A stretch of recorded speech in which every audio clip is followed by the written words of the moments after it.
ఇక బులెటిన్లో మరో బ్రేకింగ్ న్యూస్ చూస్తున్నాం. ఇక బైరెడ్డి సిద్ధార్థ రెడ్డిపై మంత్రి టీజీ భరత్ ఫిర్యాదు చేశారు. అయితే లోకేష్ టీజీ భరత్పై లంచం ఆరోపణల నేపథ్యంలో బైరెడ్డి సిద్ధార్థ రెడ్డి అయితే ఆరోపణలు చేసినటువంటి నేపథ్యంలో మంత్రి ఫిర్యాదుతో కేసు నమోదు చేశారు పోలీసులు.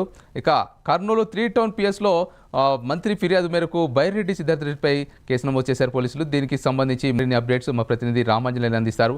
రామాంజనేయులు, చెప్పండి, బైరెడ్డి సిద్ధార్థ రెడ్డిపై చేసినటువంటి కేసు నేపథ్యంలో మరిన్ని అప్డేట్స్ ఏంటి?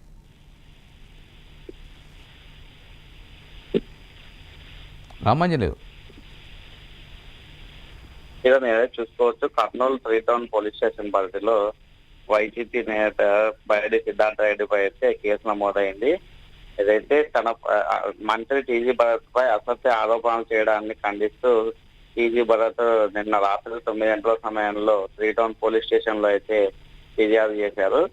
అయితే త్వరలోనే కూడా ఆయన సివిల్ పరువు నష్టం దావాకి కూడా వేస్తారని చెప్పేసి మంత్రి టీజీ భరత్ అయితే ప్రెస్ నోట్ అయితే రిలీజ్ చేశారు. ఏదైతే కలెక్టరేట్ ఎదురుగా ఇటీవల కాలంలో బైరెడ్డి చేసినటువంటి ఆరోపణలపై మంత్రి టీజీ భరత్ అయితే పోలీసులకు ఫిర్యాదు చేశారు. తనతో పాటు తన కుటుంబ సభ్యులపైన కూడా అవమానకరమైన రెచ్చగొట్టే వ్యాఖ్యలు చేశాడని ఫిర్యాదులో అయితే మంత్రి టీజీ భరత్ పేర్కొన్నారు.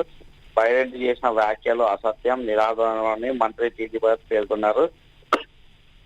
అలాగే ప్రజల్లో తనపై ద్వేషాన్ని సృష్టించేందుకే బైరెడ్డి సిద్ధార్థ రెడ్డి వ్యాఖ్యలు చేస్తున్నారని మంత్రి టీజీ భరత్ అయితే ఆ ఫిర్యాదులో పేర్కొన్నారు. ఓవరాల్ గా చూసుకున్నట్లయితే గత కొద్ది రోజుల నుంచి కూడా చూసుకోవచ్చు, ఏదైతే వైసీపీ నేతల పైన సోషల్ మీడియా పోస్టులకు సంబంధించి పోలీసులు కేసులు పెట్టి హింసిస్తున్నారన్న నేపథ్యంలో ఇటీవల కర్నూలు కలెక్టరేట్ వద్ద వైసీపీ మాజీ ఎమ్మెల్యేలు ఇతర నేతలు అందరూ కూడా పెద్ద ఎత్తున ధర్నా కార్యక్రమం నిర్వహించారు. ఆ ధర్నా కార్యక్రమంలో మంత్రి టీజీ భరత్ పై ఏదైతే ఫార్మసీ కంపెనీ నుంచి 45 కోట్లు ఎత్తాడని చెప్పేసి అది లోకేష్ కు చెప్పకపోవడంతో లోకేష్ కూడా మందలించాడని చెప్పేసి దానికి సంబంధించి అవన్నీ కూడా నిరాధారమైన ఆరోపణలు, ప్రజల్లో నన్ను అంతా కూడా అప్రదిష్టపాలు చేసే విధంగా బైరెడ్డి సిద్ధార్థ రెడ్డి వ్యాఖ్యలు ఉన్నాయని చెప్పేసి నిన్న కర్నూలు 3 టౌన్ పోలీస్ స్టేషన్ లో అయితే ఫిర్యాదు చేశారు. అయితే ఇప్పటికే దీనికి సంబంధించి ఎఫ్ఐఆర్ కూడా నమోదైంది.